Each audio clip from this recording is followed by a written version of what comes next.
주님 것을 내 것이라고 우리 찬양 들으시고 감사합니다. 주님 것을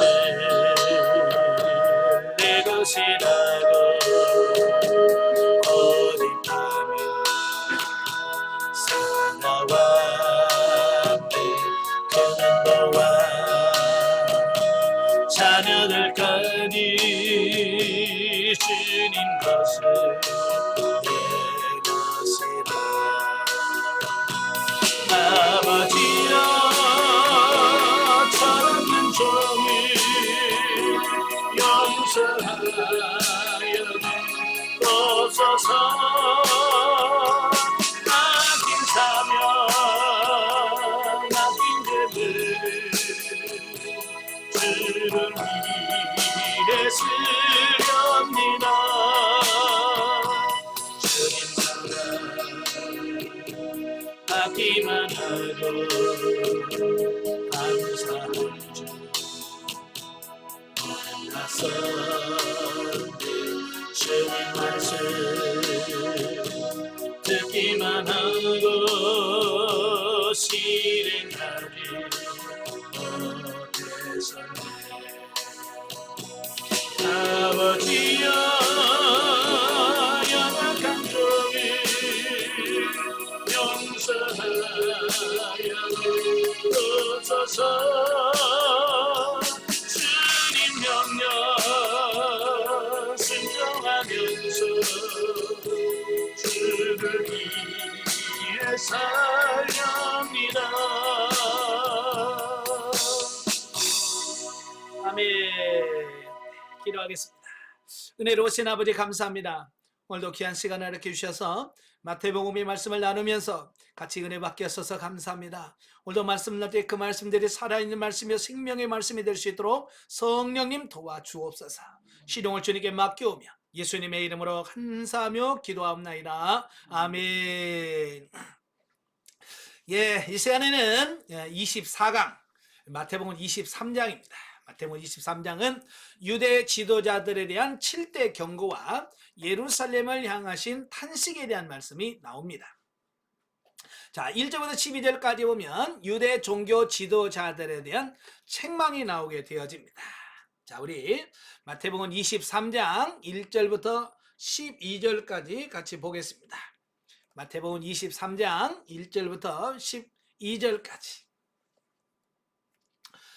이에 예수께서 무리와 제자들에게 말씀하여 이르시되 서기관들과 바리새인들이 모세의 자리에 앉았으니 그러므로 무엇이든지 그들이 말하는 바는 행하고 지키되 그들이 하는 행위는 본받지 말라. 그들은 말만 하고 행하지 아니하며 또 무거운 짐을 묶어 사람의 어깨에 지우되 자기는 이것을 한 손가락으로도 움직이려 하지 아니하며 그들의 모든 행위를 사람들에게 보이고자 하나니 곧 그 경문띠를 넓게 하며 옷수를 길게 하고 잔치의 윗자리와 회당의 높은 자리와 시장에서 문안 맞는 것과 사람에게 랍비라 칭함을 받는 것을 좋아하느니라. 그러나 너희는 랍비라 칭함을 받지 말라. 너희 선생은 하나요 너희는 다 형제니라. 땅에 있는 자를 아버지라 하지 말라. 너희의 아버지는 한 분이시니 곧 하늘에 계신 이시니라. 또한 지도자라 칭함을 받지 말라. 너희의 지도자는 한 분이시니 곧 그리스도시니라. 너희 중에 큰 자는 너희를 섬기는 자가 되어야 하리라. 누구든지 자기를 높이는 자는 낮아지고 누구든지 자기를 낮추는 자는 높아지리라. 아멘. 자, 앞장에서 예수님과 그 유대 종교 지도자들 간의 논쟁을 했잖아요. 그 논쟁으로 말미암아 형성된 예수님과 유대 종교 지도자들 사이의 긴장과 갈등이 점점 더 고조되어 감에 따라서 드디어 예수님께서는 그 서기관들과 바리새인들의 위선을 정면으로 비판하면서 책망하는 내용이 나옵니다. 예.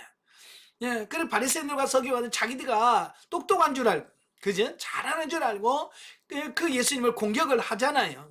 그리고 예수님께서는 이제 아예 그들의 실체를 드러나게 하시는, 자, 이런 부분들을 보게 됩니다. 그 책망 중에서 가장 확실한 말씀이 뭐냐면 그들의 위선. 자, 위선이라고 하는 말이 나오는데요. 이 위선 또는 외식이라고 하는 말은 히포크리타이라고 하는 말이에요. 이 말은 배우, 탤런트, 그런 말이거든요. 그러니까 이 탤런트들 보면 그 연기하는 사람들 보세요. 우리가 그냥 아니 그 사람에 몰입할 정도로 확실하게 하잖아요. 그죠? 근데 자기가 아닌데도 자기처럼 그렇게 행동을 해요. 저는 어렸을 때 전원일기 보면서 최불암하고 김혜자하고 부부인 줄 알았어요. 왜? 워낙 그 리얼하게 그 부부 관계 이야기를 하잖아요. 영감, 그리고 마누라. 그러면서 하니까 나는 진짜 부부인 줄 알았어요. 이게 나중에 보니까 부부가 아니래. 그래서 왜? 부부 아니야? 예. 워낙 그 연기를 너무너무 잘하니까 이제 그럴 수가 있다고 말이에요. 이 외식이라고 하는 말이 마치 연기자들이 연기하듯이 하는 것을 외식한다, 위선이다라고 이렇게 말하는 거예요. 자, 물론 예수님의 그 준엄한 비판과 책망은 자신을 대적하는 유대 종교 지도자들에 대한 개인적 원한 때문이 아니라 누구보다도 하나님의 뜻에 순종하면서 백성들을 올바른 신앙의 길로 인도해야 될 책임을 지닌 그들이 위선에 젖어 오히려 다른 사람들을 멸망으로 이끌고 있기 때문에 있는 것에 대한 의분이다라고 하는 것이에요. 그러니까 예수님께서는 자기한테 조금 뭐 잘못했다고 해서 이런 말을 하는 게 아니라 그들은 지도자인데 지도자로서 역할을 못하는 겁니다. 지도자는 뭐예요? 그들을 영적으로 끌어가서 구원에 이르게 하도록 이끄는 사람들이 바로 지도자잖아요. 근데 지도자들이 도리어 그들을 멸망의 길로 인도한단 말이에요. 그 멸망의 길로 인도하니까 거기에 대한 하나님의 의분, 예수님의 의분, 바로 이 부분을 오늘 본문에서 표출한 것이다라고 볼 수 있습니다. 사실 예나 지금이나 이 지도자가 얼마나 중요합니까? 그죠? 지도자 한 명이 잘못되면 그를 따르는 수많은 사람들이 잘못 갈 수밖에 없잖아요. 참 요즘 보면 이단들 보세요. 그 한 사람 잘못으로 인하여 그를 추종하는 몇십만 명이 어떻게 돼요? 지옥 갈 수밖에 없잖아요. 자, 그런 걸 보면서 이 지도자가 얼마나 중요한가. 그 지도자가 바로 서야 돼요. 그래서 우리는 늘 나라의 지도자를 위해서 기도해야 되고 또 교회 지도자를 위해서 기도하고 여러분 구역의 지도자를 위해서 기도하고 항상 여러분 지도자들을 위해서 기도해요. 왜? 그 지도자의 역할, 책임이 크기 때문에 그렇습니다. 자, 여기서 그럼 예수님이 지적한 그 서기관들과 바리새인들의 그 잘못, 이게 뭘 잘못했냐? 첫째는 언행의 불일치다라고 하는 거예요. 불일치. 언행의 불일치. 자, 2절부터 4절까지 말씀을 하고 있잖아요. 자, 2절에서 뭐라고 말해요? 서기관들과 바리새인들이 모세의 자리에 앉았으니 그러므로 무엇이든지 그들이 말하는 바는 행하고 지키되 그들이 하는 행위는 본받지 말라. 이게 말은 기가 막히게 잘하는데 행동이 안 따라온다는 거예요. 이건 굉장히 중요한 겁니다. 여러분, 말과 행동은 항상 일치가 되어야 돼. 그래서 그 사람은 믿음이 좋다, 신앙이 좋아라고 하는 말은 그의 말과 행동이 일치가 되어졌을 때 그게 가능한 거예요. 근데 오늘날 보면 이 말과 행동이 일치되지 않은 사람이 너무 많은 거예요. 말은 기가 막히게 잘하는데 그의 삶이 안 따라주는. 그러니까 오늘 한국교회가 욕을 얻어먹는 이유가 바로 그런 거잖아요. 그러니까 예수 안 믿는 사람도 그래요. 야, 교회 다니는 사람 말 잘하더라. 말은 기가 막히게 잘한다는 거 다 인정해. 근데 뭐냐, 거기에 말에 따라서 행동이 안 따라가는 거죠. 여러분은 언행일치가 되길 바래요. 우리가 영성을 덧입혀서 생명단계에 들어가게 되면 이제 말과 행동이 하나가 되고 일치가 되어지는 때가 와요. 여러분 그런 삶이 사셔야 됩니다. 자, 그 다음에 서기관들과 바리새인들은 모세의 자리, 즉 모세의 율법을 가르치는 위치에 있던 자들이다. 따라서 그들은 율법을 바르게 가르치며 백성들의 본이 되어야 된다라는 겁니다. 그런데 그들은 본을 보이기는커녕 말만 앞세우고 오히려 율법을 백성들을 통제하는 수단으로 사용되었다라는 사실입니다.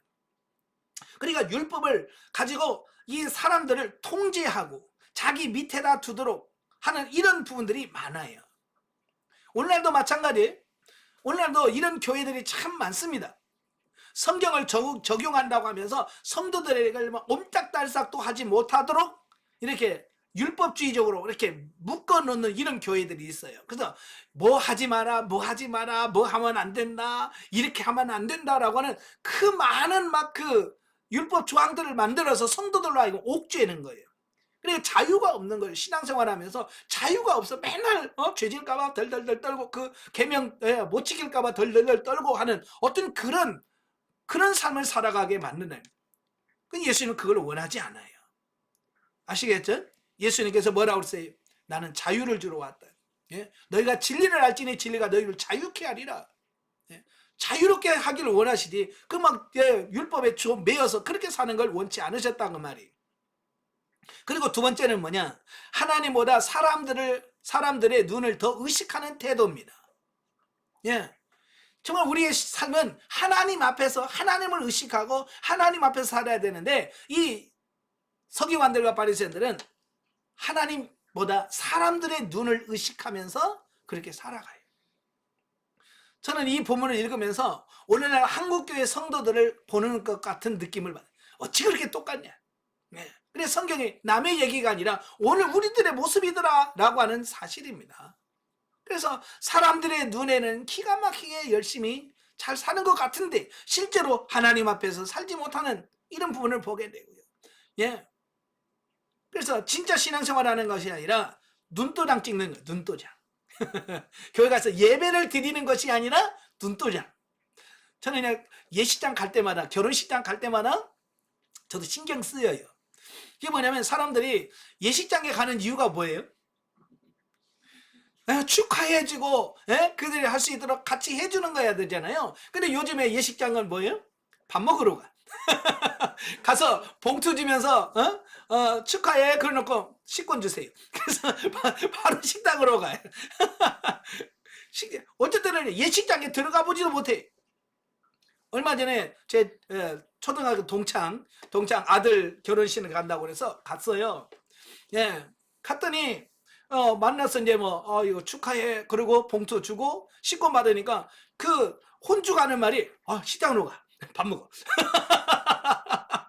난 그래서 거기 가서 결혼식당도 못 들어가고 바로 혼주가 밥 먹으러 가라고 그래서 난 밥 먹고 왔어요. 자, 오늘날도 마찬가지예요. 교회 예배 드리러 가야 되는데 예배 드리는 거 아니라 목사님 나왔어요 하고 목사님한테 얼굴도장 찍으러 가는 사람들이 많더라 그 말이에요. 예, 여러분 그러면 안 됩니다.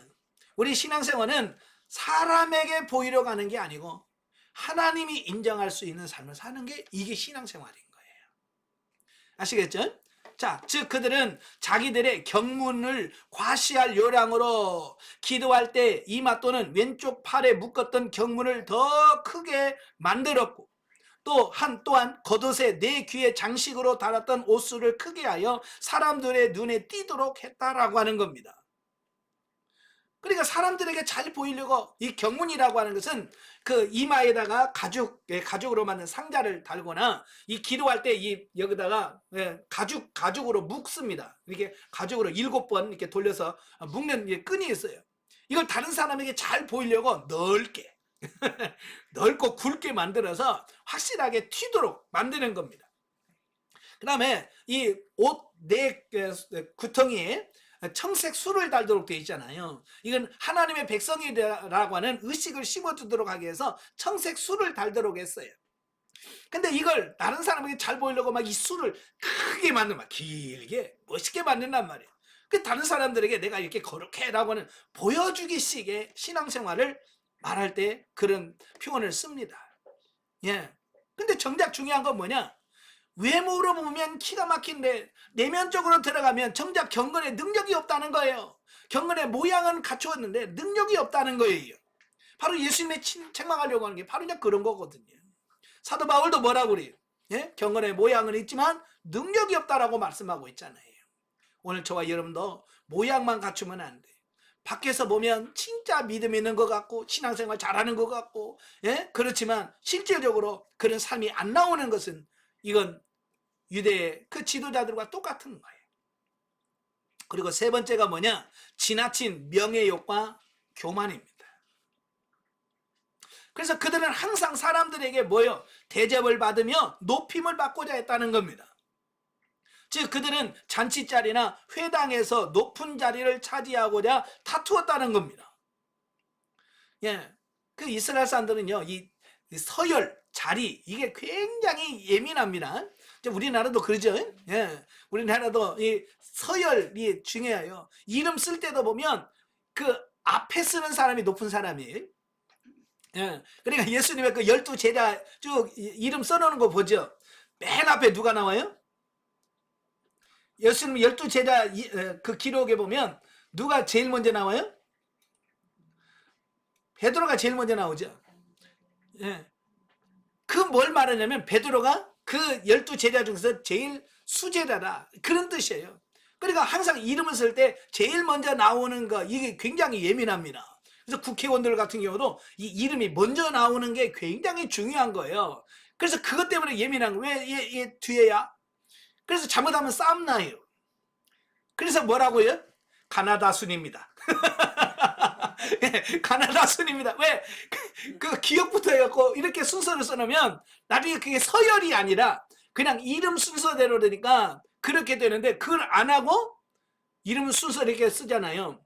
당원 뭐 명단 뭐 이런 거 할 때 이게 순서가 중요합니다. 그 사람 뒤에 나오면 그 사람은 서열이 낮다는 얘기예요. 그러니까 사람들은 이걸 서열 중요한 사람은 굉장히 중요합니다. 예. 줄을 설 때도 오른쪽에 서는 사람이 높은 사람이에요. 항상 이렇게 줄을 서도록. 그래서 이 회당에 보면 회당 앞에 자리가 쭉 있잖아요. 그 차서 오른쪽부터 순서대로 쭉 이렇게 나오는데 그게 서열이에요. 그래서 그게 바꾸면 난리가 나요.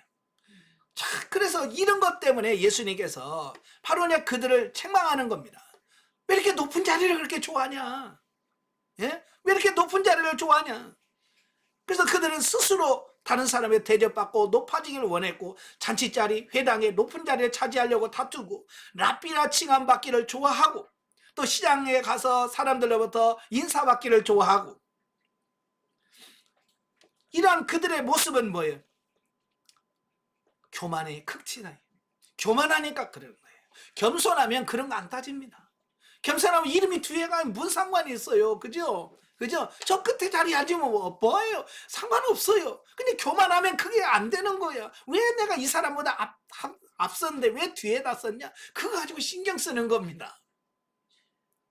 우리는 좀 신앙생활하면서 그런 부분에서 좀 자유로우면 좋을 것 같아요. 예. 예수님께서는 이러한 유대 종교 지도자들의 위선적인 신앙생활을 책망하시면서 누구든지 자기를 높이는 자는 낮아지고 누구든지 자기를 낮추는 자는 높아지리라고 하는 역설적 진리를 말씀함으로써 백성들에게 바리새인들의 교만과 외식을 본받지 말고 겸손한 자세로 서로 섬길 것을 요구하셨다라는 겁니다. 여러분, 세상적인 이 이치와 하나님의 나라의 이치는 어때요? 달라요. 예. 세상에서는 높은 사람이 높은 거예요. 그죠? 세상에 높은 자리가 높아. 섬김을 받는 사람이 큰 자예요. 그러나 하나님의 나라는 반대란 말이에요. 하나님의 나라는 낮은 자가 높고요. 섬기는 자가 큰 자가 된다는 거예요. 이걸 역설적 진리라고 그래요. 역설적 진리. 그러니까 이 세상에서 가치관을 그대로 가지고 가면 천국에 가면 낮아지는 거예요. 못 사는 거예요. 그래서 하나님께서 여기서 지금 이런 훈련을 시키신 이유가 뭐예요? 예, 여기서부터 가치관을 바꿔서 예? 하나님의 나라의 가치관을 우리를 바꾸신 다음에 우리를 훈련시켜서 하나님의 나라 천국으로 우리를 데려가시려고 이 훈련을 시키신 거예요. 그래서 우리가 훈련을 받으면서 제가 가치관이 바뀌어야 된다는 얘기 많이 하죠. 예, 가치관이 바뀌어야 우리 삶이 달라지는 거예요. 근데 이 가치관이 안 바뀐단 말이에요. 여전히 영성훈련 받으면서도 똑같았다면 의미가 없지요. 그죠? 그래서 이 훈련을 받는다면 여러분의 가치관이 바뀌어지셔야 돼. 그래서 이제는 바리새인들이 했던 것처럼 높은 자리에 가려고 하지 말고 낮은 자리에 가고 대접을 받는 게 아니라 대접을 하고 섬김을 받는 게 아니라 섬겨야 되고 라고 하는 이런 가치관으로 계속해서 바꿔가는 그런 삶이 되셔야 돼. 자, 여기서 주는 교훈이 있습니다. 첫째, 성도의 신앙은 말과 입으로 입증되는 것이 아니라 행함과 삶을 통해서 입증된다라고 하는 겁니다. 예, 그래서 여러분 말로만 신앙생활 하려고 하지 말고 이제는 실제로 여러분이 사는 삶을 보여주는 것이 중요하다. 아멘. 그죠? 사랑한다라고 말하지 말고, 물론 말도 하면 좋겠죠. 그 사랑한다는 말보다는 삶으로 보여주는 겁니다. 진짜 사랑하고 있다는 것을 보여주는 게 중요한 거예요. 두 번째로는 복음의 증거자들은 먼저 자신이 하나님의 말씀을 온전히 실천한 후에라야 다른 사람들에게 하나님의 말씀을 힘있게 전하며 또한 그대로 실천하며 살도록 촉구할 수 있다라고 하는 겁니다. 여러분, 저도 이제 목사로서 보면 성도들이 설교를 할 때 말을 듣는 것 같잖아요. 그죠? 예, 목회자의 말을 듣는 것으로 보는데 아니에요. 성도들은 귀는 말을 듣는 것 같은데 눈으로 뭘 봐요? 삶을 보는 거예요. 저도 많은 상담을 하면서 질문 받는 게 뭐냐면, 왜 우리 목사님은 설교하고 내용하고 틀려요? 그런 말을 많이 해요. 그러니까 설교 시간에는 돈 좋아하지 말라고 그러고 본인은 왜 돈 좋아하냐 이거. 그런 얘기를 많이 해요. 그러니까 성도들은 뭘 듣느냐면 그의 말, 설교를 듣는 게 아니고 그 사람의 삶을 보는 거예요. 자녀들도 마찬가지예요. 자녀들도 부모의 말을 듣는 것이 아니라 삶을 보는 겁니다. 예전에 우리나라 사람들은요, 삶으로 자녀들을 교육했어요? 안 했잖아요. 자기 삶은 엉망이면서 자녀들에게는 잘 살라고 그랬어요. 예전에 우리 선조들 보세요. 자기는 술 먹고 막 진탕하면서 곤조 다 부리면서 자식들한테 뭐라고 그래? 이놈들아, 니들은 술 먹으면 안 된다. 이제 그러는 거야. 그러니까 그 말을 듣는 자식들이 뭐라고 하겠어요? 예? 내 아버님 말씀 순종하게. 그런 자식이 있어요? 안 들어. 자기도 먹으면서 왜 나한테 그래? 그러면서 그게 부모의 말 안 듣게 된단 말이에요. 자식들에게 술 먹지 마라라고 하려면 내가 끊어야죠. 그죠? 내가 술을 먹지 않으면서 술 마시지 마라 라고 해야 그게 자식들에게 먹혀 들어가는 거 아니겠습니까? 그죠? 그래 자기는 다 하면서 술 담배 다 하면서 니들은 안 된다, 니들은 하면 안 돼, 건강에 안 좋아, 이러면 자식들이 그거 말을 듣겠냐고요.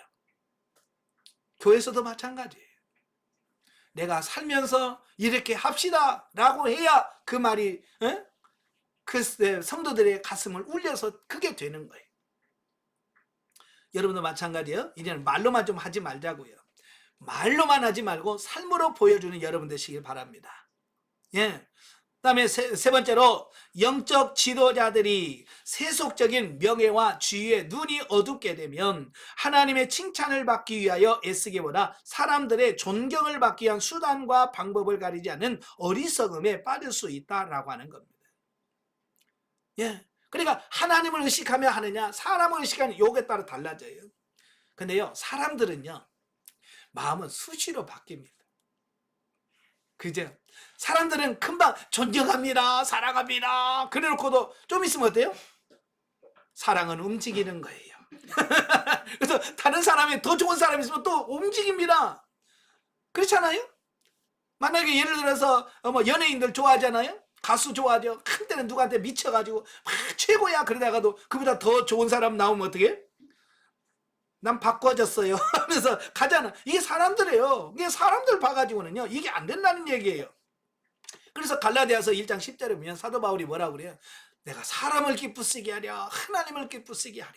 내가 사람을 기쁘시게 하면 나는 하나님의 종이 아니라. 예, 우리는 하나님 앞에서 사는 사람이 진짜 하나님의 종이라는 거 꼭 기억하시면 좋겠어요. 그래서 이제는 우리가 하나님 앞에 사시는 여러분 되시길 바랍니다. 자, 두 번째 단락입니다. 13절부터 36절까지입니다. 7가지의 저주. 이제 예수님께서 그 말로 해 안 되니까 이제 실질적으로 그들을 저주하는 그런 내용이 나옵니다. 자, 13절부터 36절까지 같이 보겠습니다. 화 있을진저 외식하는 서기관들과 바리새인들이여, 너희는 천국 문을 사람들 앞에서 닫고 너희도 들어가지 않고 들어가려 하는 자도 들어가지 못하게 하는도다. 화 있을진저 외식하는 서기관들과 바리새인들이여, 너희는 교인 한 사람을 얻기 위하여 바다와 육지를 두루 다니다가 생기면 너희보다 배나 더 지옥 자식이 되게 하는도다. 화 있을진저 눈먼 인도자여, 너희가 말하되 누구든지 성전으로 맹세하면 아무 일 없거니와 성전의 금으로 맹세하면 지킬지라 하는도다. 어리석은 맹인들이여, 어느 것이 크냐? 그 금이냐? 그 금을 거룩하게 하는 성전이냐? 너희가 또 이르되 누구든지 제단으로 맹세하면 아무 일 없거니와 그 위에 있는 예물로 맹세하면 지킬지라 하는도다. 맹인들이여, 어느 것이 크냐? 그 예물이냐? 그 예물을 거룩하게 하는 제단이냐? 그러므로 제단으로 맹세하는 자는 제단과 그 위에 있는 모든 것으로 맹세하며, 또 성전으로 맹세하는 자는 성전과 그 안에 계신 이로 맹세하며, 또 하늘로 맹세하는 자는 하나님의 보좌와 그 위에 앉으신 이로 맹세함이니라. 화 있을진저 외식하는 서기관들과 바리새인들이여, 너희가 박하와 회양과 근체 11조는 드리되 율법에 더 중한 바 정의와 긍휼과 믿음은 버렸도다. 그러나 이것도 행하고 저것도 버리지 말아야 할지니라. 맹인된 인도자여, 하루살이는 걸러내고 낙타는 삼키는도다. 화 있을진저 외식하는 서기관들과 바리새인들이여, 잔과 대접의 겉은 깨끗이 하되 그 안에는 탐욕과 방탕으로 가득하게 하는도다. 눈먼 바리새인들이여, 너는 먼저 안을 깨끗이 하라. 그리하면 겉도 깨끗하리라. 화 있을진저 외식하는 서기관들과 바리새인들이여, 회칠한 무덤 같으니 겉으로는 아름답게 보이나 그 안에는 죽은 사람의 뼈와 모든 더러운 것이 가득하도다. 이와 같이 너희도 겉으로는 사람에게 옳게 보이되 안으로는 외식과 불법이 가득하도다. 화 있을진저 외식하는 서기관들과 바리새인들이여, 너희는 선지자들의 무덤을 만들고 의인의 비석을 꾸미며 이르되 만일 우리가 조상 때에 있었더라면 우리는 그들이 선자의 피를 흘리는데 참여하지 아니하였으리라 하니, 그러면 너희가 선지자를 죽인 자의 자손임을 스스로 증명함이로다. 너희가 너희 조상의 분량을 채우라. 뱀들아, 독사의 새끼들아, 너희가 어떻게 지옥의 판결을 피하겠느냐? 그러므로 내가 너희에게 선지자들과 지혜 있는 자들과 서기관들을 보내며 너희가 그 중에서 더러는 죽이고 십자가에 못 박고 그 중에서 더러는 너희 회당에서 채찍질하고 이 동네에서 저 동네로 따라다니며 박해하리라. 그러므로 의인 아벨의 피로부터 성전과 제단 사이에서 너희가 죽인 바가랴의 아들 사가랴의 피까지 땅 위에서 흘린 의로운 피가 다 너희에게 돌아가리라. 내가 진실로 너희에게 이르노니 이것이 다 이 세대에 돌아가리라. 아멘. 자, 이 본문에서 그때 당시 종교 지도자들이 범했던 7가지의 구체적인 죄의 제목에 대해서 열거하시고 그에 대한 심판과 저주를 선포하셨습니다. 자, 예수님께서 이 바리새인과 서기관들에게 내린 저주, 첫 번째 저주가 뭐냐면 천국의 문을 가로막았다 너희들이. 예, 이 지도자들은 사람들을 천국으로 인도해야 되잖아요. 그죠? 천국으로 들어가게 해야 되는데 이 지도자들이 천국의 문을 가로막고 있다는 거예요. 자기도 안 들어가고 자기도 못 들어가고 다른 사람도 못 들어가게 한다는 거예요. 참 이게 얼마나 문제가 되겠어요. 그죠? 하나님께서 천국으로 백성들을 인도하라고 지도자를 세워놨는데 그들이 도리어 천국문을 딱 막고 못 들어가. 예, 자기도 안 들어가고 남도 못 들어가게 만든다 그 말이. 자, 그 다음에 두 번째는 다른 사람들로부터 지옥 자식이 되게 한다. 그것도 배나. 예, 15절에만 나오잖아요. 너희가 배나 더 지옥 자식이 되게 한다 그랬죠. 그러니까 잘못된 가르침을 그들에게 함으로써 그들에게 하나님과 더 멀어지게 만든다는 거예요. 누가 그래요? 요즘에? 이단들이 그러잖아요. 이단들은요, 저를 사랑하고 그들을 이해하는 척하면서 그들을 불러요. 그래서 그들을 어떻게 배나 지옥 자식 만들어. 차라리 이단을 안 만들었으면 좀 믿음이 시원찮더라도 어떻게 해요? 예수님 믿음으로 구원이라 받을 수 있잖아요. 부끄러운 구원이라도 받을 수 있지만 그 이단을 뭐요? 그 부끄러운 구원조차도 못 받고 배나 지옥 자식 만들어버린다 그 말이에요. 그러니까 이단들이 무서운 거예요. 그래서 이단에 빠지지 않도록 우리가 조심해야 되고, 예? 이단을 경계하는 우리가 돼야 됩니다. 자, 그 다음에 세 번째, 물질 만능주의에 젖었다 그랬죠. 16절부터 22절까지 보면 그들은 물질을 위해서 살아가는 거예요. 물질 중심의 가치관으로 결국 돈이 많으면 하나님의 복을 많이 받은 것으로 인식을 해요. 예, 그래서 돈이 많으면 하나님의 복을 많이 받은 자예요. 그래서 자랑을 하는 겁니다. 하나님이 나를 이만큼 사랑하셨다고. 물질로 그걸 하나님의 사랑을 증명한다고 그들은 생각했던 거예요. 그래서 그들은 돈만 되면 돼. 그래서 맹세할 때도 성전으로 맹세하면 아무 일 없어. 근데 성전의 금으로 예를 들어서 내가 돈을 얼마 내겠습니다. 뭐 이런 물질로 서원하면 그건 갚아야 돼. 여러분 성전이 커요? 돈이 커요? 예수님이 돈이 크다, 성전이 크다고 말하고 있잖아요. 근데 엉뚱하게 가르치는 거야. 그러니까 돈 된다 그러면 거기는 다 돈 안 돼. 그러면 신경 안 쓰는 거예요. 그들이 얼마나 돈을 사랑하고 있는지를 보게 되고 돈이 전부라고 생각하는 어떤 이런 부분들이죠. 그래서 역대를 보면 이 돈을 사랑하면 항상 이 종교는 타락하게 돼 있습니다. 중세 수도원인들이 많이 타락했어요. 왜 그럴까요? 처음에는 순수한 신앙으로 하나님을 더 잘 섬기려고 산 속에 동굴 속에 들어가서 그들은 기도하면서 하나님을 섬기려고 했어요.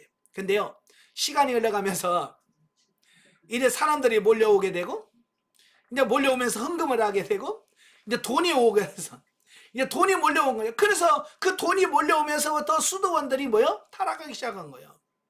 우리 한국교회가 왜 타락합니까? 예, 교회가 커지면서 성도들이 많아지면서 헌금을 하게 되고 헌금이 많아지니까 뭐예요? 그거 가지고 땅 투기하고요.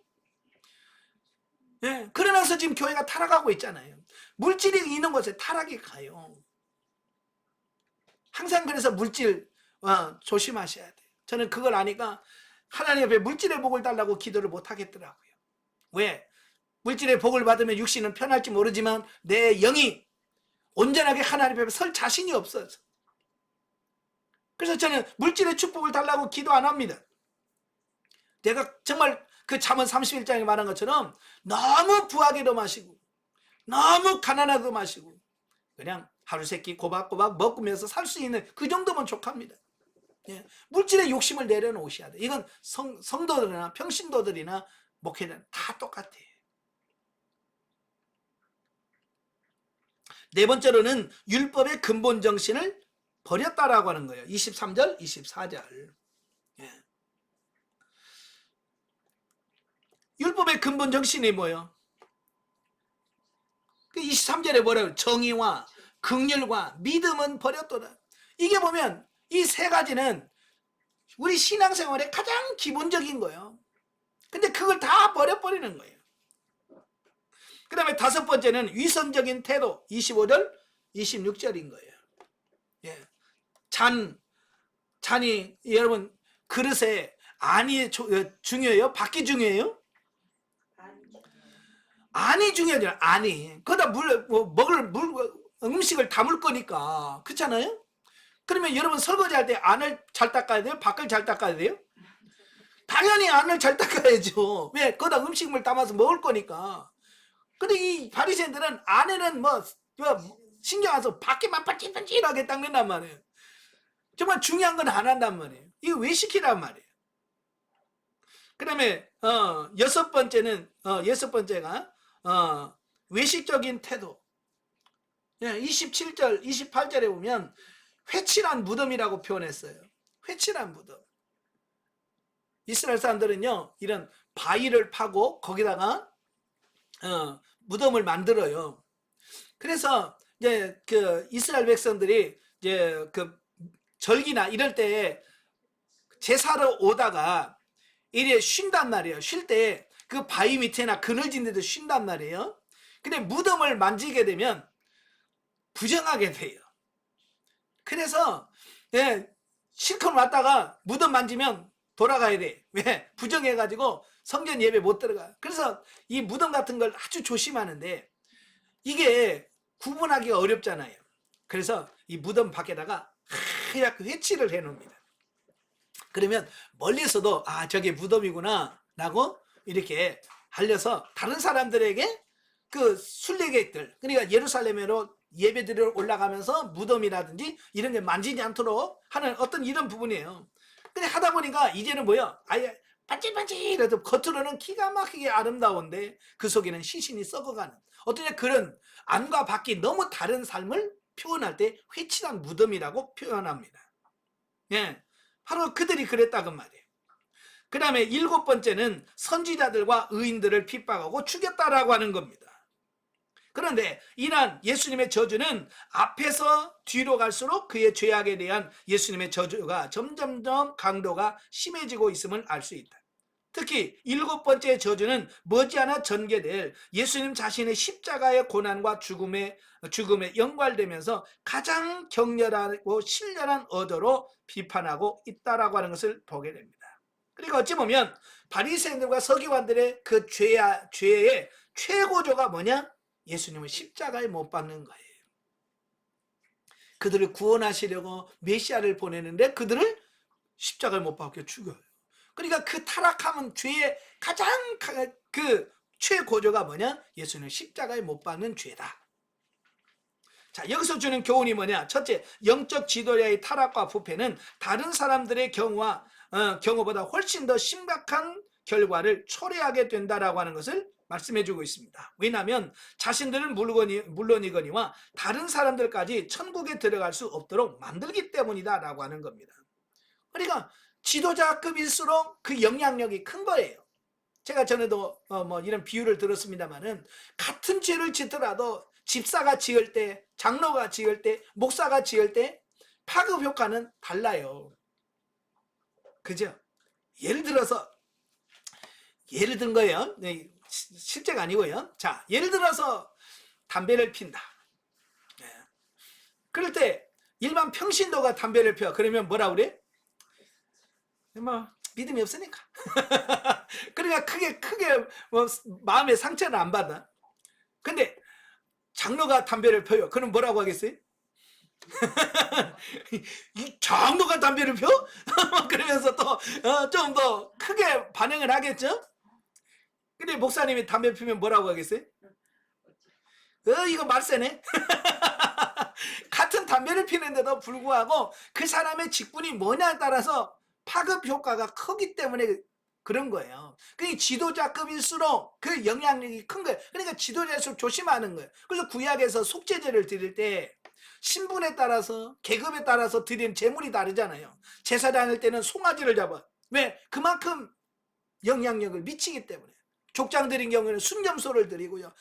평민인데는 암념소를 드리고. 예, 그 뭐냐면 직분이 클수록 미치는 파급 효과가 크기 때문에 그렇다라고 하는 거예요. 예, 그래서 우리가 그냥 권사 되려고 장로 되려고 그냥 안달복달한 그것만 하지 마시고 정말 내가 잘못 세워짐으로 그 영향을 얼마나 줄 것인가를 생각하면서 심각하게 고민해야 돼요. 아시겠죠? 예. 그 다음에 두 번째로는 성도들은 율법의 외부적 규정을 준수하는 데 급급하여 율법의 근본 정신을 망각하는 잘못에 빠지지 말아야 된다. 이건 정말 중요한 부분이에요. 예.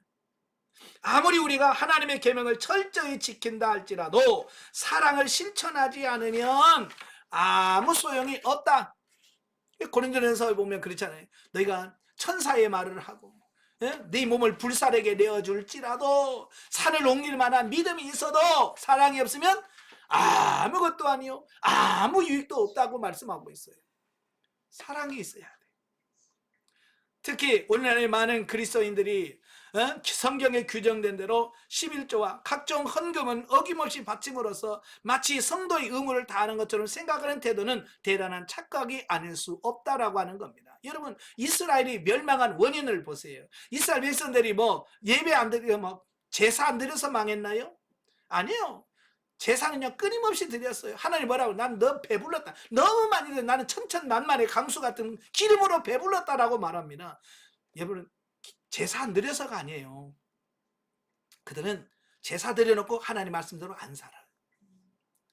하나님의 뜻대로 안 사는 거예요. 오늘 마찬가지, 내가 뭐 주일 빠지기를 해서 11조를 떼먹기를 해서 나는 다 했어 라고 하지만 실제로 하나님 말씀대로 안 사는 거예요. 그럼 망하는 거예요. 아시겠죠? 우리 영성훈련하면서 마찬가지예요. 3년 수료했어요. 그거 어쩌라고? 내가 그런 삶이 안 나오면 의미가 없는 거예요. 아시겠죠? 영성적 삶이 나와야 돼. 그래야 진짜라고 말씀드릴 수 있다라고 하는 겁니다. 자, 37절 39절 보겠습니다. 자, 37절 39절 다 같이. 예루살렘아 예루살렘아 선지자들을 죽이고 내게 파송된 자들을 돌로 치는 자여, 암탉이 그 새끼를 날개 아래 모음같이 내가 내 자녀를 모으려 한 일이 몇 번이더냐. 그러나 너희가 원하지 아니하였도다. 보라, 너희 집이 황폐하여 버려진 바가 되리라. 내가 너희에게 이르노니 이제부터 너희는 찬송하리로다. 주의 이름으로 오시는 이여 할 때까지 나를 보지 못하리라 하시니라. 아멘. 자, 앞에서 유대 지도자들의 죄악상을 지적하면서 저주를 선포하셨죠? 바로 그 예수님께서는 이제 본문에서 유대 종교의 중심지라고 할 수 있는 그 예루살렘의 멸망을 선언하고 있습니다.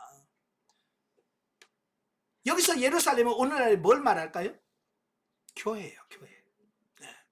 오늘날 교회가 교회답지 않으면 하나님이 교회 심판하실 것이라고 하는 말씀으로 받아들여야 돼요. 이는 하나님의 종, 즉 선지자들을 박해하고 마침내 하나님의 아들 예수님을 영접하기를 거절했을 뿐만 아니라 십자가에 못 박혀 죽인 이스라엘 민족에 대한 심판의 선포다라고 말씀할 수 있다라고 하는 사실입니다. 여기서 암탉의 비유를 들어서 설명하잖아요.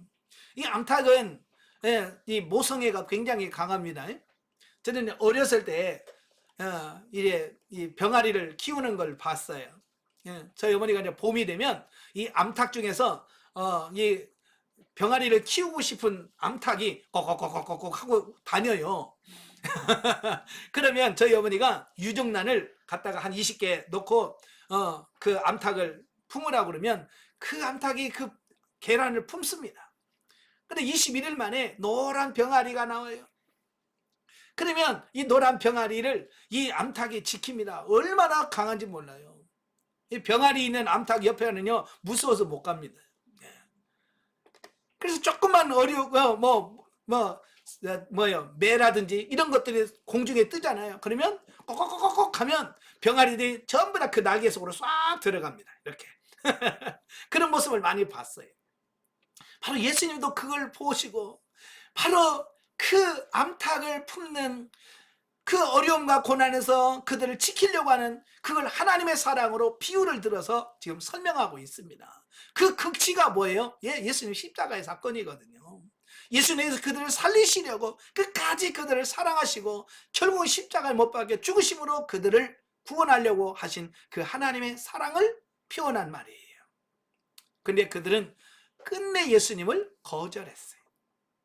하나님의 사랑을 거부했습니다. 그래서 그들은 구원을 받지 못했어요. 그리고 그 예수님의 그 예언대로 다 무너지리라고 그랬잖아요. 다 무너질 것이다. 황폐하여 버림바가 되리라 그랬죠. 이 예언은 AD 70년에 로마의 장군인 티도에 의해서 예루살렘이 완전히 파괴가 되었습니다. 정말 성전에 돌 위에 돌 하나 남지 않고 다 무너졌습니다. 그 파괴가 얼마나 심각한지. 지금도 예루살렘에 가면 뭐만 남았습니까? 성전 벽, 통곡의 벽이라고 그러죠. 딱 그 하나 남았어. 다 무너졌어. 지금도 유대인들은 그 통곡의 벽에 가서 거기다가 기도 제목 써서 그 틈 사이에다 끼워놓고 막 머리 흔들면서 기도하잖아요. 왜? 하나님의 말씀대로 살지 않으니까 무너지더라. 여러분도 하나님 말씀대로 안 살면 무너집니다. 아시겠죠? 예. 여기서 주는 교훈이 뭡니까? 첫째, 하나님께서는 모든 사람이 구원을 받으며 진리를 아는 데 이르기를 원하시기 때문에 인간들의 폐역에도 불구하고 오래 참으시고 기다리신다는 사실입니다. 예. 오늘 우리가 여러분이 살아있는 이유가 바로 그거예요. 내가 잘나서 사는 게 아니고요. 하나님께서 지금 여러분들이 변화되고 새로워지기를 기다리고 계시는 거예요. 아시겠죠?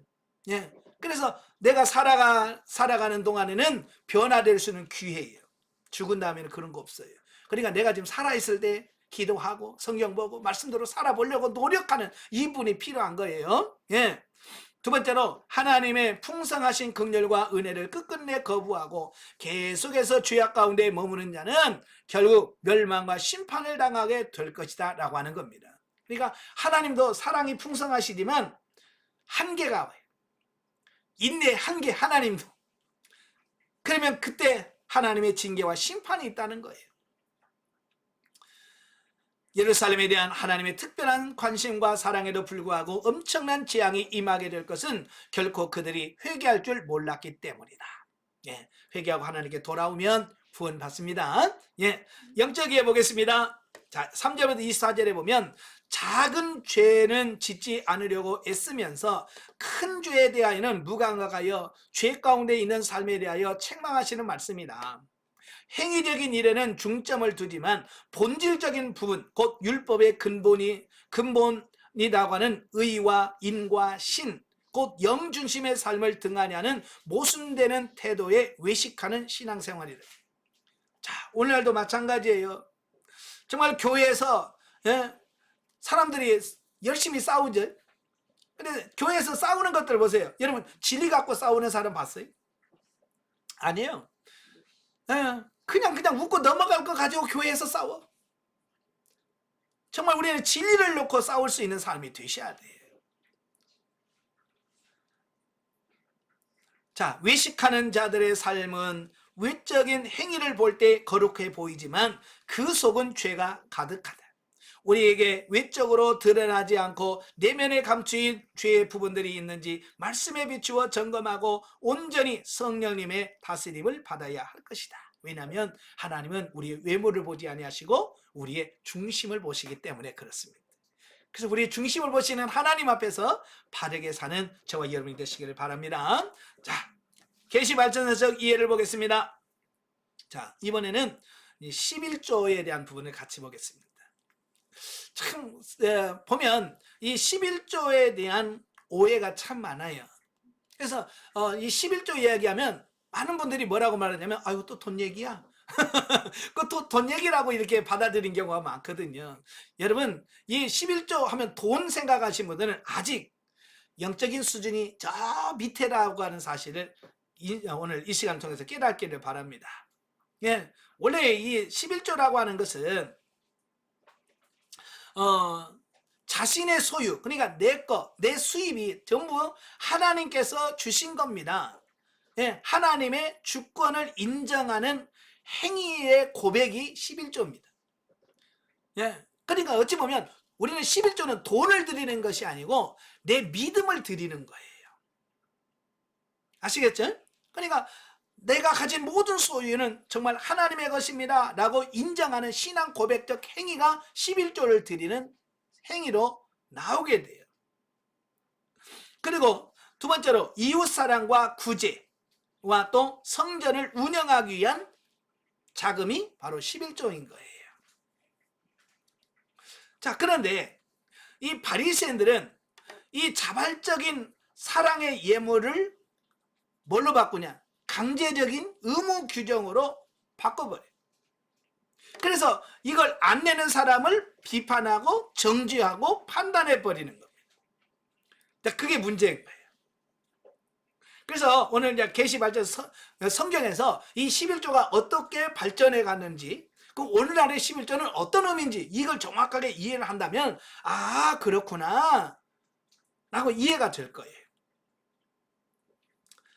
자, 11조라고 하는 말은 히브리어로 마세르라고 하고요.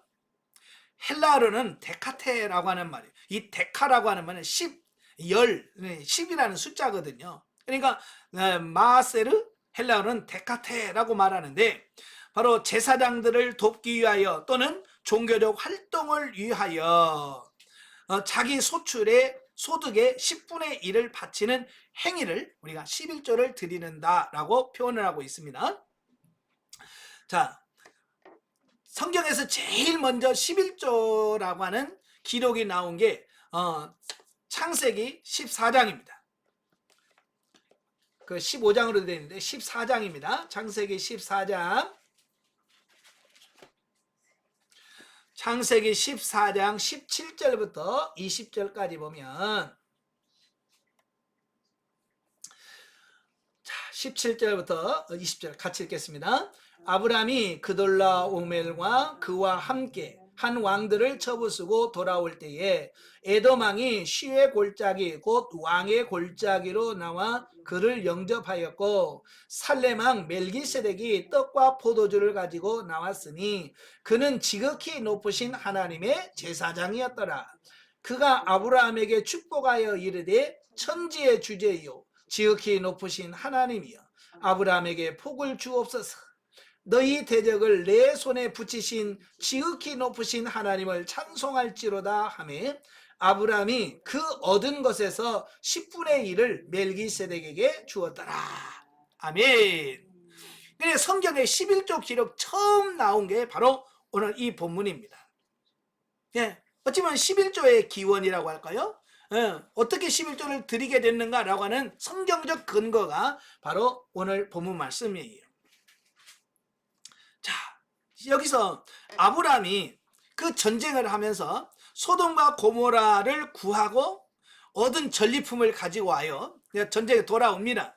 이때 살렘 왕인 그 멜기세덱이 그를 포도주와 떡을 가지고 나와서 반가이 맞으면서 그에게 축복을 하죠. 축복을 하니까 그 축복 기도를 받고 나서 아브라함이 그가 얻은 것의 10분의 1을 택해서 그에게 주었다. 자, 여기서 어떤 강제적인 조항이 있습니까? 없습니까? 없지요? 이건 의무도 아니고 강제도 아니고 아브라함의 자발적인 거예요. 그러니까 이 11조는 처음부터 뭐로 시작되냐? 강제 의무가 아니라 자발적으로 시작한 것이 뭐냐? 그게 11조였다는 거예요. 이게 계속해서 지금도 마찬가지. 11조는 강제 조항이 아니에요. 예, 자발적인 참여가 11조를 할 수 있게끔 만드는 거예요. 아시겠죠? 예. 그 다음에 창세기 28장. 창세기 28장 10절부터 22절까지 보면 28장 10절부터 22절. 여기 왜 이제 야곱이 형을 피해서 그 밧단아람으로 가잖아요. 외삼촌 라반의 집으로 가다가 베델에서 저물어서 이제 돌베개를 베고 잠을 자요. 잠을 자는데 꿈에 사닥다리가 나타나게 되고 그 사닥다리 위에 앉으신 하나님께서 그에게 약속을 해요.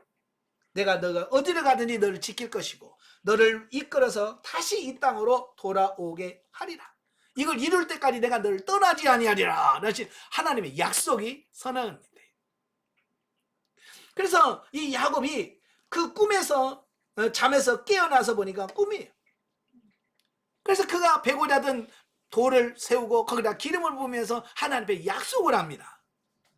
자, 21절 22절 다 같이. 내가 평안히 아버지 집으로 돌아가게 하시오면 여호와께서 나의 하나님이 되실 것이요 내가 기둥으로 세운 이 돌이 하나님의 집이 될 것이요 하나님께서 내게 주신 모든 것에서 10분의 1을 내가 반드시 하나님께 드리겠나이다 하였더라. 아멘.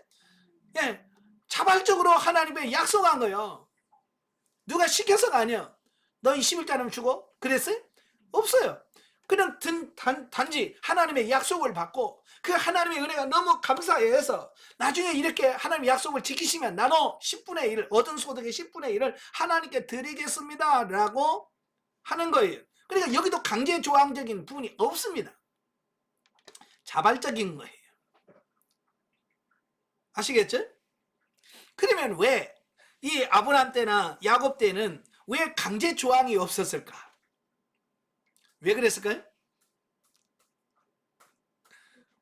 예, 이때는 성전이 없었어요. 성전이 없었기 때문에 성전이라든지 레위인들이 사역을 책임져야 돼 이런 부분이 없었어요. 그냥 어디 가더니 그냥 돌단 쌓고 거기다 제사 드렸으니까 어떤 이런 부분들이 필요가 없었던 거예요. 그러니까 성전 유지를 위한 돈이라는 게 필요가 없었던 거죠. 그래서 강제 조항들이 없었어요. 자, 그런데 문제는 언제부터 발생되느냐? 민수기부터 발생을 하게 돼요. 자, 민수기 18장. 민수기 18장 21절부터 32절. 민수기 18장 21절부터 자 보면 21절 한번 보겠습니다. 내가 이스라엘의 11조를 레위 자손에게 기업으로 다 주어 그들이 하는 일 곧 회막에서 하는 일을 갚나니 이후로는 이스라엘 자손이 회막에 가까이 하지 말 것이라 죗값으로 죽을까 하느라. 쭉 나오는 게 뭐냐면 이제 그 광야에서 성막을 만들어요. 그죠? 성막을 만들니까 성막을 유지하고 관리하는데 뭐가 필요해요? 당연히 돈이 필요하죠. 그죠? 그리고 또 레위인을 특별히 구별해서 하나님의 일하는 일꾼으로 세웠습니다. 자, 그 전에는 사람들이 성전도 없었고 성막을 섬길 사람도 없었어요. 그러니까 인건비라는 게 필요가 없었어요. 그런데 이제는 제도상 성막이 생겼고요. 그러니까 성막이 생기니까 그걸 유지하려는 유지비가 들어가겠죠. 또 거기서 하나님을 섬기려고 하니까 사람들이 필요하니까 그 사람들이 먹고 살고 필요한 모든 것들을 제공해야 될 이런 부분들이 필요한 거예요. 그래서 이제 11조가 의무제로 바뀌어져요. 자원제에서 의무제로. 왜? 그걸 유지하려니까. 그죠? 특별히 레위 사람들은 자기 육신의 생계를 위해서 일하지 않잖아요. 그죠? 기업이 없잖아요. 그래서 다른 지파가 11조를 얻은 소득의 11조를 내어야 그 11조를 가지고 그들의 생계를 유지하면서 그들의 맡겨진 임무를 할 수 있게 된다 그 말이에요. 자, 그런데 우리는 이제 이 소득의 11조만 우리가 생각할 수 있잖아요. 여러분 이 11조는 우리가 믿음 없을 때는 와 크다라고 생각할 수 있겠지만 사실 이 조세제도, 세금을 내는 제도 중에서 이 11조만큼 공평한 제도는 없어요. 그죠? 어느 분이 저한테 와서 목사님 11조가 너무 많아요. 저한테 그래. 11조가 너무 많다고 저한테 불평을 해요. 그래서 제가 그랬죠. 아니 11조가 많다는 얘기는 그만큼 수입이 많다는 거 아니에요? 제가 그랬어요. 그렇잖아요. 11조가 많다는 얘기는 뭐요? 수입이 많다는 얘기잖아요. 감사거리예요? 불평거리예요? 아, 감사거리잖아요. 근데 그걸 감사로 안 받아들여. 못 받아들여. 그냥 뭐냐, 이만큼 드려야 된다고? 라고 하는 어떤 양으로만 자꾸 평가를 한다고 말이에요. 여러분 11조가 많다는 얘기는 그만큼 드릴 수입이 많다는 얘기거든요. 그러니까 감사하셔야 돼. 아시겠죠? 예. 자, 여기서 그런데 신명기 26장을 보세요. 우리는 11조만 한도 많다고 생각하는데 또 하나님께서는 11조가 하나가 있는 게 아니라 또 하나가 또 있어요. 자, 신명기 26장 12절부터 15절까지 보시면 한번 보겠습니다.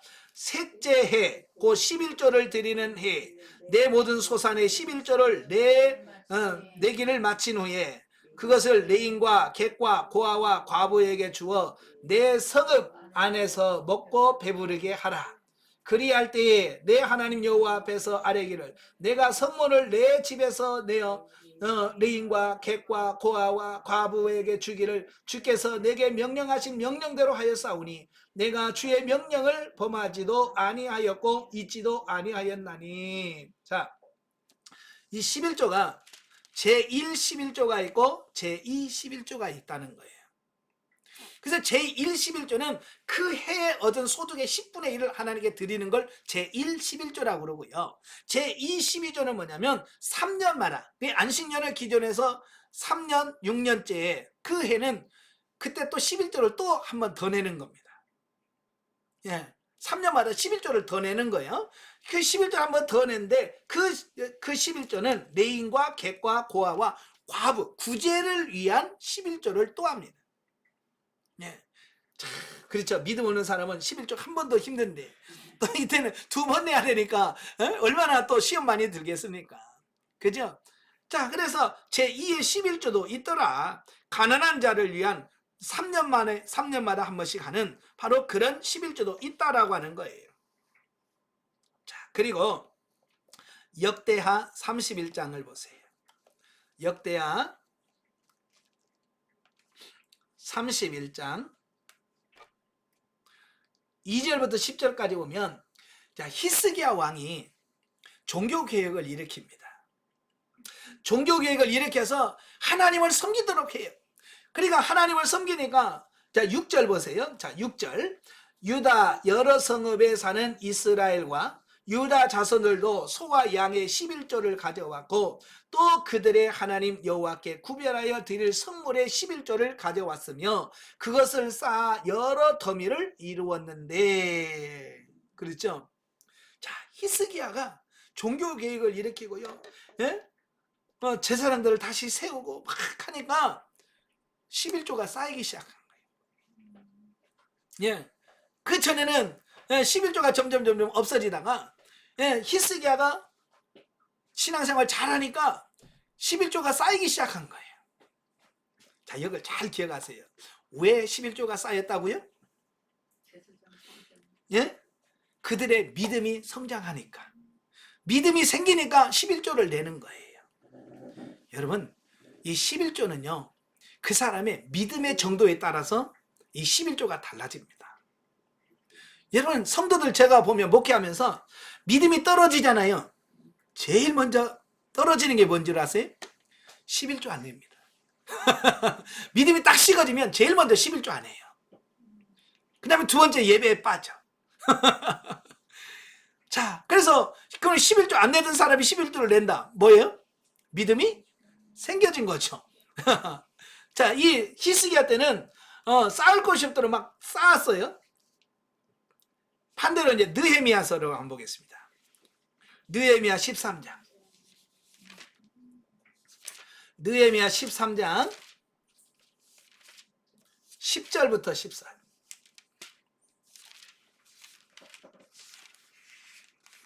13장 10절부터. 자, 같이 봅니다. 내가 또 알아본즉 레위 사람들이 받을 몫을 주지 아니하였으므로 그 직무를 행하는 레위 사람들과 놀이하는 자들이 각각 자기 밭으로 도망하였기로 내가 모든 민장을 꾸짖어 이르기를 하나님의 전이 어찌하여 버림받았느냐 하고 곧 레위 사람들을 불러 모아 다시 자리에 세웠더니 이에 온 유다가 곡식과 새 포도주와 기름의 11조를 가져다가 곡간에 드림으로. 예. 자, 여기서 중요한 게 뭐냐면 느헤미야가 성벽을 쌓고 종교개혁을 일으켰어요. 그래서 레인들을 레인을 통해서 하나님이 일하도록 했습니다. 그러니까 그때는 11조가 풍성했어요. 근데 느헤미야가 1년 동안 잠시 갔다 오는 사이에 뭐가 됐어요? 갔다 와서 보니까 레인들이 다 도망가는 거예요. 성전에 레인들이 없어요. 그래서 아니 왜 레인들이 없나 봤더니 11조를 안 내는 거야. 11조를 안 내니까 이 레인들이 먹을 게 없는 거예요. 먹고 살기가 곤란하니까 전부 다 레인들이 흩어져서 먹고 사니라고. 자, 여기서 이제 깨달은 게 뭐냐면 아까 말했죠. 11조는 돈으로 하는 게 아니라 뭐로 한다고요? 믿음으로 하는 거예요. 믿음이 떨어지면 11조가 떨어져. 우리는 경제를 자꾸 얘기해. 경제가 잘 되면 11조가 많아질 거라고 생각하죠. 안 해요. 아무리 아무리 경제가 나아져도 믿음 없으면요 11조 안 합니다. 근데 경제가 어려워져도요 믿음 있으면 11조 합니다. 바로 이 부분들을 우리에게 말씀해 주고 있는 거예요. 이걸 잘 기억하세요. 예, 그 다음에 말라기 3장 7절.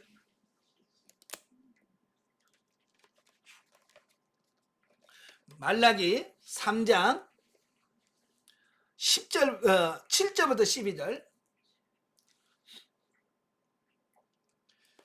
자, 다 같이 읽겠습니다. 만군의 여호와가 이르노라. 너희 조상들의 날로부터 너희가 나의 규례를 떠나 지키지 아니하였도다. 그런즉 내게로 돌아오라. 그리하면 나도 너희에게 돌아가리라 하였더니 너희가 이르기를 우리가 어떻게 하여야 돌아가리까 하는도다. 사람이 어찌 하나님의 것을 도둑질하겠느냐. 그러나 너희는 나의 것을 도둑질하고도 말하기를 우리가 어떻게 주의 것을 도둑질하였나이까 하는도다. 이는 곧 11조와 봉헌물이라. 너희 곧 온 나라가 나의 것을 도둑질하였으므로 너희가 저주를 받았느니라. 만군의 여호와가 이르노라. 너희의 온전한 11조를 창고에 들여 나의 집에 양식이 있게 하고 그것으로 나를 시험하여 내가 하늘 문을 열고 너희에게 복을 쌓을 곳이 없도록 붙지 아니하나 보라. 예.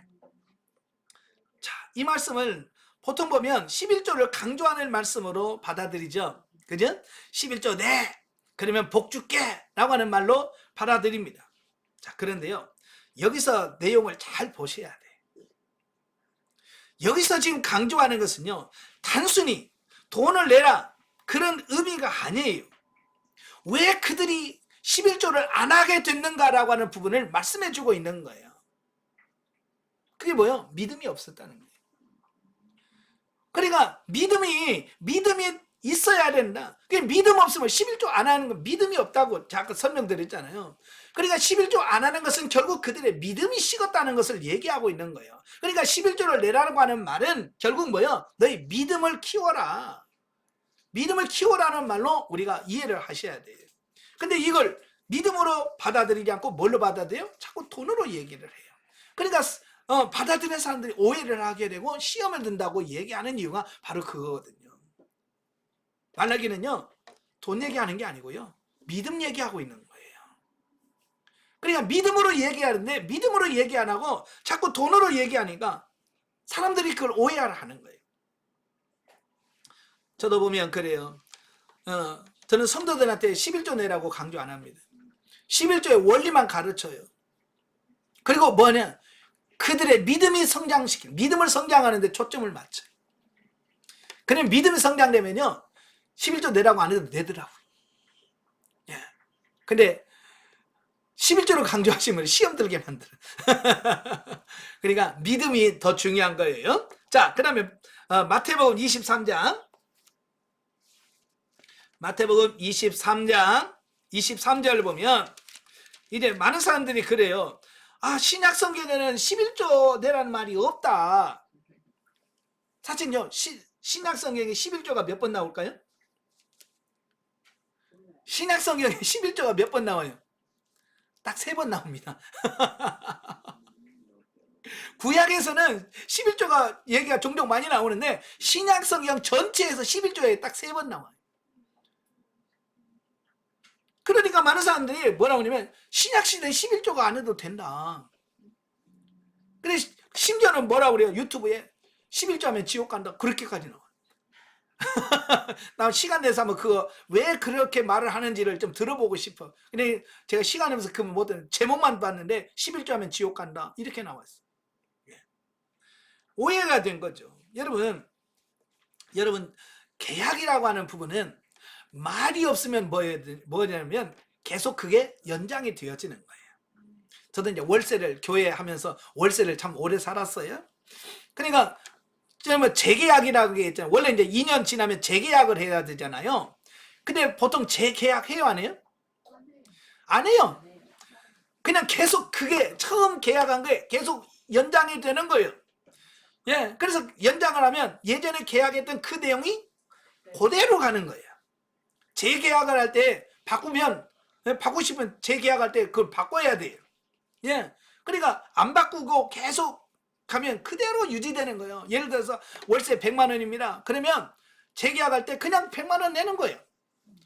3년이 가도 100만 원, 5년이 가도 재계약하기 전까지는 그 계약이 계속 유지되어지는 거예요. 마찬가지로 구약에서 쭉 말씀하시고 신약시대에서 이게 바뀌었다라고 말하기 전까지는 그게 뭐예요? 계속 유지되는 거예요. 그러니까 11조의 제도는 계속 유지되어지는 거예요. 아시겠죠? 그래서 세부밖에 안 나온다고 그거 가지고 하면 안 돼요. 자, 23절 보겠습니다. 23장 다 같이. 화 있을 징저 외식하는 서기관들과 바리새인들이여, 너희가 박하와 회양과 근체의 11조는 드리되 율법이 더 중한 바 정의와 긍휼과 믿음은 버렸도다. 그러나 이것도 행하고 저것도 버리지 말아야 할지니라. 아멘. 그럼 뭐가 중요한지를 말씀해 주고 있어요. 자, 그러면서 여기서 뭐예요? 이것은 뭐예요? 11조. 예, 11조를 말하는 거예요. 박하와 회양과 근체 11조. 이것도 해야 된다. 그리고 저것도 버리지 말아야 된다. 저것은 뭐예요? 예, 바로 정의와 긍휼과 믿음. 이것도 버리면 안 된다.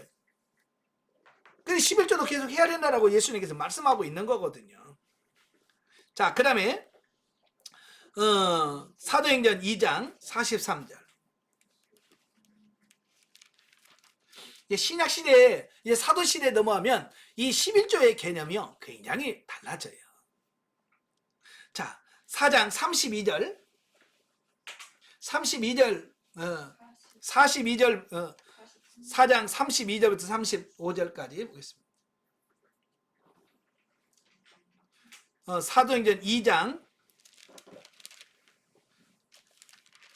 43절부터 다 같이. 사람마다 두려워하여 사도들로 말미암아 기사와 표적이 많이 나타났으니 믿는 사람들이 다 같이 있어 모든 물건을 서로 통용하고 또 재산과 소유를 팔아 각 사람의 필요를 따라 나눠주며 날마다 마음을 같이하여 성전에서 모이기를 힘쓰고 집에서 떡을 떼며 기쁨과 순전한 마음으로 음식을 나누며 하나님을 찬미하며 또 온 백성에게 칭송을 받으니 주께서 구원받은 사람을 날마다 더하게 하시니. 자, 여기서 이제 뭡니까? 성령 충만하니까 어떻게 돼요? 이제 11조가 아니라 11조 이상을 하는 거예요. 그래서 있는 사람은 뭐예요? 믿는 사람이 다 모든 물건을 서로 통용하는 겁니다. 이제 11조 차원을 뛰어넘어 버려요. 나는 다 계산해가지고 10분의 1만 내야지, 그게 아니라 그 이상의 것을 내서 서로 성도를 섬기고 교회를 세워가더라 라고 하는 말씀이에요.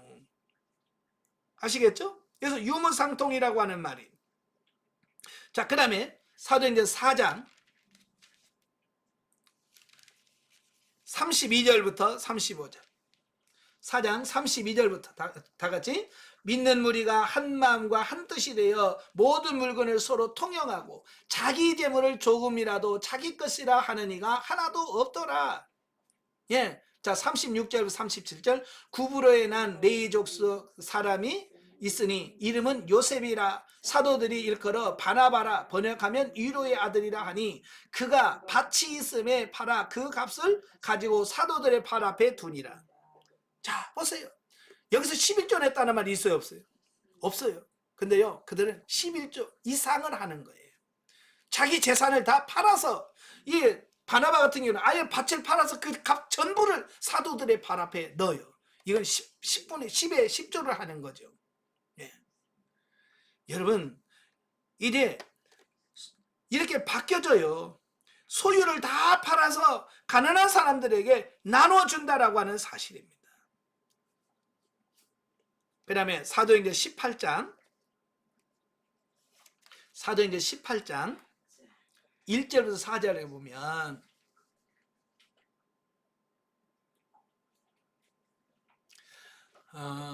18장 1절부터 4절.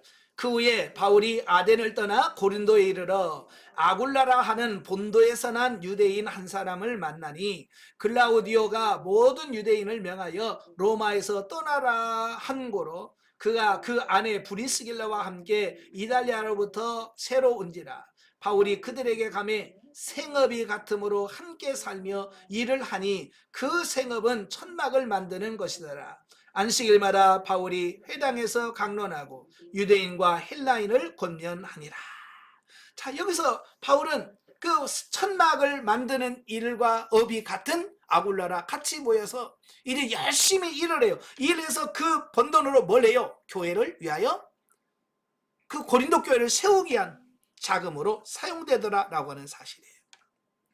다시 말하면 바울은 돈 벌어서 자기 자신이 먹고 쓰려고 하는 것이 아니라 열심히 벌어서 뭐요? 하나님의 교회, 전도, 이 사역에 쓰려고 그 돈을 버는 거예요. 돈을 버는 목적이 다르지? 예. 자, 이걸 잘 기억하셔야 돼요. 구약에서는 겨우 자기가 얻은 수입의 10분의 1을 하나님께 드리는 수준으로 가요. 자, 한번 전체를 한번 보겠습니다. 자, 구약에서의 오늘 이제 11조에 대한 부분이죠. 구약은 얻은 소득의 10분의 1을 하나님께 자원, 처음에는 자원이죠. 그러나 성막이 세워진 다음에는 의무제입니다. 의무로 됐어요. 이건 신약시대 예수님도 계속 해야 된다라고 말씀해 줬습니다. 자, 그런데 바로 이제 성령 시대에 가면 과연 10분의 1만 하느냐? 아니라는 거예요. 곱하기 이게 뭐가 될지 10분의 1보다 훨씬 더 많은 액수를 하나님께 헌금하더라 그 말이에요. 10분의 1로 끝나는 게 아니에요. 바울 같은 경우는 자기가 열심히 천당 만드는 일을 해서 어떻게 해요? 10에 10조를 하는 거예요. 전부 하나님을 위하여 드리는 그런 삶을 살아가더라라고 하는 사실이에요. 자, 결론을 보겠습니다. 결론. 많은 성경에 신약 성경에 11조를 말씀하지 않는 이유는 왜 신약 성경에서 왜 11조를 이야기하지 않을까라고 하는 부분이에요. 그것은 11조 제도가 폐하여진 것이 아니라 성도들이 11조 그 이상의 것을 이상으로 헌신하였기 때문에 11조를 강조할 필요가 없었다라고 하는 사실입니다. 아시겠죠? 이 성도들이 10분의 1만 한 것이 아니라 정말 힘을 다해서 10의 3조, 10의 4, 10의 5조, 바울은 10의 10을 내서 하나님의 일하는데 열심히 했어요. 그래 여러분 10의 10조 하는 사람한테 여러분 11조로 하시오 라고 말하겠어요? 11조를 못하니까 11조 하라고 그러지. 그렇지 않아요? 바로 그런 거예요. 너무 처음에는 너무 이 10의 10조 이상을 10분의 1 이상을 한 사람은 너무 많은 거예요. 저도 이제 어느 집사님이 저한테 전화가 왔어요.